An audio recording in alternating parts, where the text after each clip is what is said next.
All right, let's get into it. We spend so much time trying to predict the future, but today we're actually going to look back. We're cracking open the archives on a year that many are calling a massive turning point for the whole world, the year 2025. Let's dig in and find out why.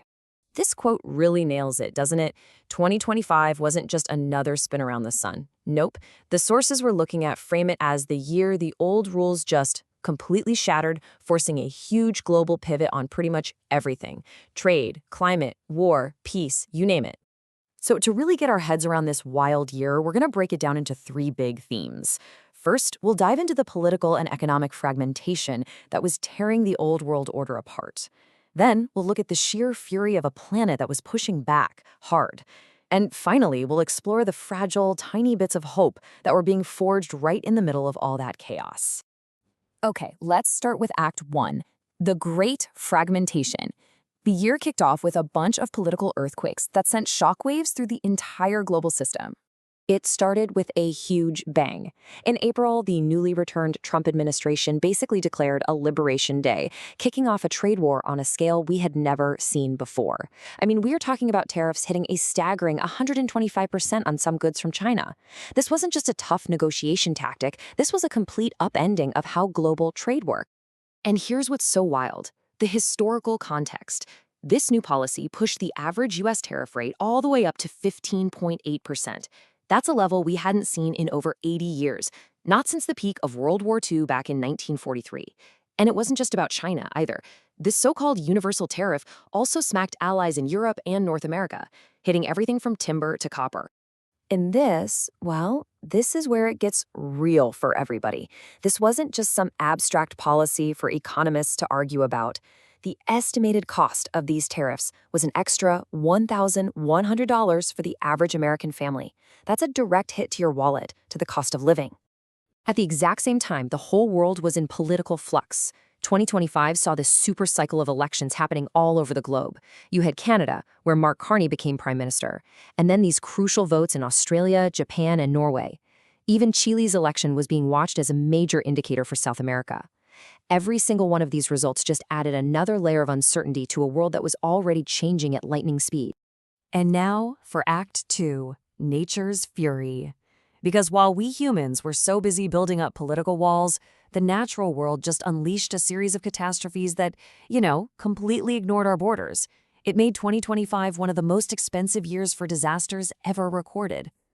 The scale of the damage was just immense. In January alone, the wildfires in California caused a mind-boggling $60 billion in damages. Then, a massive earthquake in Myanmar tacked on another $11 billion. And Hurricane Melissa just ripped through the Caribbean, leaving an $8 billion trail of destruction. But beyond the money, the human toll was just devastating. That magnitude 7.7 earthquake in Myanmar, it was the deadliest single disaster of the entire year. It tragically took over 5,400 lives, just compounding the suffering in a country already torn apart by conflict. And the climate crisis, it started introducing these new and frankly terrifying ideas into our everyday language. In Canada, which had its second worst fire season ever, a big reason for that was this concept: zombie fires. It's exactly what it sounds like. These are fires from the year before that never really go out. They just smolder underground all winter and then reignite in the spring, starting the fire season earlier and with way more intensity. How wild is that? But right in the middle of all that chaos, the political fragmentation, the fury of nature, people tried to fight back. And that brings us to our third act, Forging Fragile Hope. This is all about the major diplomatic and scientific pushes of 2025. Over in Eastern Europe, a huge diplomatic effort was underway to try and end the war in Ukraine. You can see the core tension right here. Ukraine was demanding a super strong 50-year security guarantee. But, and this was a massive concession, the plan on the table did not include an immediate path to joining NATO. It was the very beginning of a fragile and really uncertain stalemate. Meanwhile, in the Middle East, a landmark agreement was being hammered out to try and end the conflict in Gaza. As you can see, it was built on four incredibly complex pillars, everything from replacing Hamas with a technocratic government to deploying an international security force. Every single step, especially managing a reconstruction fund and securing the release of all hostages, was a monumental challenge. This was an incredibly ambitious and, you gotta say, fragile plan for peace. And it wasn't just diplomacy. human ingenuity kept pushing forward big time. In 2025, the very first drugs that were designed completely by artificial intelligence entered phase 2 clinical trials. This was a monumental step, you know? It moved AI in medicine from just being hype to a real, tangible thing with the potential to totally revolutionize healthcare. At the COP30 Climate Summit in Brazil, there was some real progress. They nailed down a new climate finance plan and pushed for nature-based solutions. But the entire event was happening under this giant, dark cloud, the fear that the United States would, once again, pull out of the Paris Agreement, which could have undone everything. So, let's bring it all together. Our conclusion: the 2025 pivot. It was a year that felt like the definitive end of one era and the strange, kind of surreal beginning of a whole new one. And that feeling of its chapter closing, it was palpable.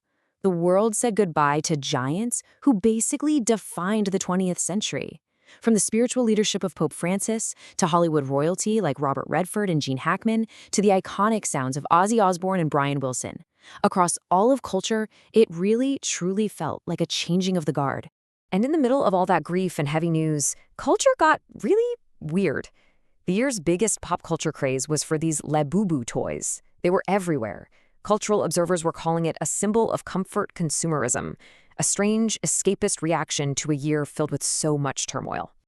So what was the final economic toll of 2025? Well, this chart says it all: a global slowdown. Plain and simple. Growth dropped to just 2.3%, a direct result of all that trade friction and uncertainty we saw. You can really see here how every single region felt the impact of this new, more fractured global economy. Which leaves us with this one final, and I think really powerful question. 2025 was the year the old world finally broke. It proved that adapting politically, economically, environmentally isn't a choice anymore. It's the only way forward. The real question now is, what do we build in its place?